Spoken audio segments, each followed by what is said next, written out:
TDP Janasena BJP కూటమి అభ్యర్థి శ్రీ కందికుంట వెంకట ప్రసాద్ అన్నగారి భార్య యశోద అమ్మగారు ఈరోజు కదిరి పట్టణంలోని 34వ వార్డు నందు పర్యటించడం జరిగింది.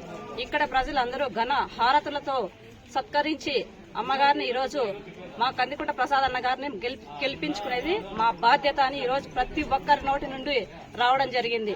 అలాగే రాజకీయాల్లోకి అందరూ కోట్లు సంపాదించుకోవడానికి వస్తారు, కానీ కందికుంట ప్రసాద్ అన్న గారు కదిరి నియోజకవర్గంలో ఉన్న ప్రతి ఒక్క చిన్న పెద్ద అని తేడా లేకుండా వారి మనసులను గెలుచుకోవడానికి వచ్చిన వ్యక్తి కందికుంట ప్రసాద్ అన్న గారు. ఈ రోజు కదిరి నియోజకవర్గంలో ఉన్న ప్రతి గ్రామంలో రామాలయం ఉందో లేదో నాకు తెలియదు, కానీ కందికుంట ప్రసాద్ అన్న గారి సహాయం పొందని గ్రామం అంటూ లేదు. కావున కదిరి నియోజకవర్గ ప్రజలరా, ప్రతి ఒక్కరిని నేను వేడుకునేది ఒక్కటే, ప్రతి ఒక్కరూ తమ అమూల్యమైన ఓటును కందికుంట ప్రసాద్ అన్న గారికి వేయించి గెలిపించుకోవాల్సిందిగా ప్రతి ఒక్కరిని కోరుకుంటున్నాను.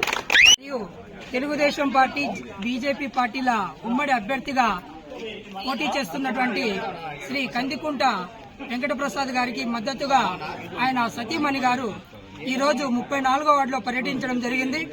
ఇంటింటికి వెళ్తున్న అక్కడ ఉన్నటువంటి ప్రజలు ఘన స్వాగతం పలుకుతూ ప్రతిసారి గతంలో ఎన్నోసార్లు మేము పొరపాటు చేశాం, ఇటువంటి ప్రజానాయకుడిని గెలిపించుకోవడం మా హక్కు అంటూ వాళ్ళు ముక్తకంఠంగా తెలియజేస్తున్నారు. రాబోయేది తెలుగుదేశం జనసేన బీజేపీ పార్టీల ఉమ్మడి అభ్యర్థి అయినటువంటి కందికుంట ప్రసాద్ గారే అని ప్రతి ఒక్కరు ఇక్కడ తెలియజేస్తున్నారు.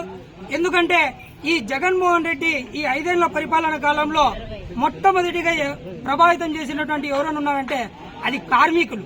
ఎందుకంటే కృత్రిమ ఇసుక కొరత సృష్టించి వాళ్ళ ఉసురు తీసినటువంటి ఈ జగన్మోహన్ రెడ్డిని రాబోయే 2024 ఎన్నికల్లో ఖచ్చితంగా ఇంట్లో కూర్చోబెట్టి ఆ పబ్జీ గేమ్ ఆడిపించుకోవడానికి ప్రయత్నం చేస్తారని, అంతేకాకుండా ఈ కదిరి పట్టణంలో ఏ వార్డు చూసినా సమస్యలే, మౌలిక వసతులు లేవు, నీరు రావు, కాలువలు ఉండవు. ఇటువంటి అభివృద్ధి పనులు చేయాలంటే అది కందికుంట ప్రసాద్ అన్న గారికి సాధ్యం. రాబోయే 2024 అంటే మే 13వ తారీఖు ఖచ్చితంగా ఎన్నికలు జరుగుతున్నాయి.